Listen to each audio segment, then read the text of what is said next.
o governo federal decide que obra de túnel submerso que vai ligar as cidades de Santos e Guarujá, aqui no litoral de São Paulo, vai ser financiada por parceria público-privada e sem recursos do governo do estado de São Paulo para cobrir os custos, estimados entre 5 e 6 bilhões de reais.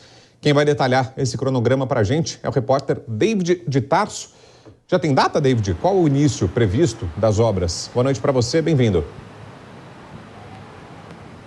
Oi, Brau, muito boa noite a você, boa noite a todos que nos acompanham pelas plataformas da Jovem Pan. Pois é, tem data prevista sim, só em 2025. Tudo porque ao longo deste ano vão ser resolvidas as questões burocráticas envolvendo o projeto. Até mesmo a consulta pública, análises técnicas, então tudo isso vai ser feito ao longo de 2024. Lembrando, como o próprio Brau já disse, não vai ter recursos do governo federal e nem mesmo do governo paulista.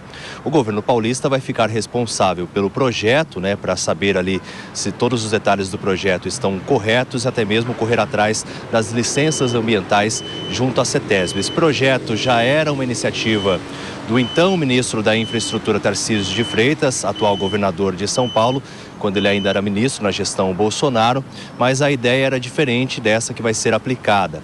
A iniciativa de Tarcísio era de que pudessem ser custeados essa obra por meio da privatização do Porto de Santos. Então, tudo isso vai ficar, então, a cargo da estatal, a Autoridade Portuária de Santos e essa parceria público-privada.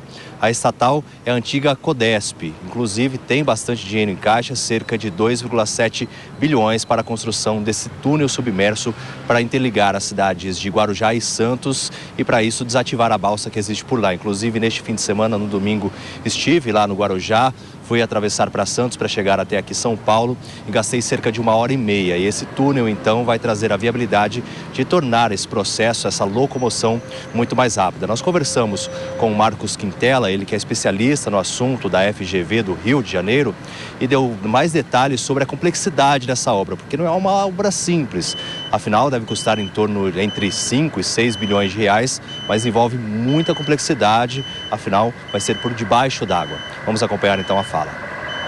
Tecnologia, não há problema, termos de engenharia, não há problema. O problema é realmente financiamento, continuidade, os problemas todos que nós sabemos de um processo desse de leilão, de depois recursos, TCU, TCE, a parte toda de ambiental, o problema todo que nós não temos históricos no Brasil de obras dessa complexidade que venham cumprir os cronogramas pré-estabelecidos.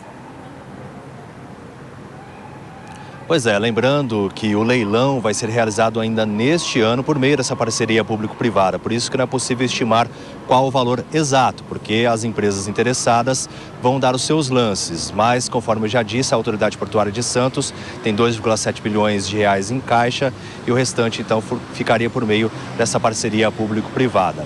Leilão realizado em novembro, início das obras em 2025, por meio, então, desse cronograma que foi definido. Brau, eu volto com você por enquanto, mas daqui a pouquinho eu trago mais informações aqui no Jornal Jovem Pan. Combinado, então. Até já, David. E Cristiano Vilela, nesse caso, será que também tem política, apesar de ser uma discussão que, em teoria, deveria ser do ponto de vista econômico, do ponto de vista de infraestrutura, também pesa a questão política, Vilela, em relação ao financiamento, em quem vai ser o pai da criança, digamos assim, para quem vão ficar os louros de uma obra tão grandiosa quanto é essa? Será que a política acaba falando alto também numa discussão assim, Vilela?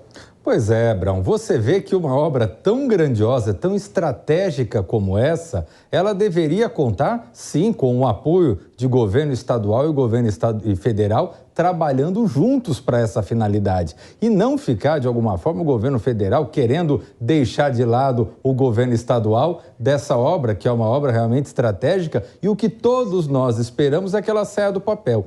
Eu nasci em Santos e me lembro desde criança que se falava, olha, vamos construir um túnel, vai ter túnel aqui, vai ter túnel aqui, e isso nunca saiu do papel. Então eu vejo que nesse momento deveria se deixar de lado as desavenças políticas, as diferenças partidárias e governo federal e governo estadual trabalhar juntos para tirar do papel e trazer esse benefício para todo o estado de São Paulo.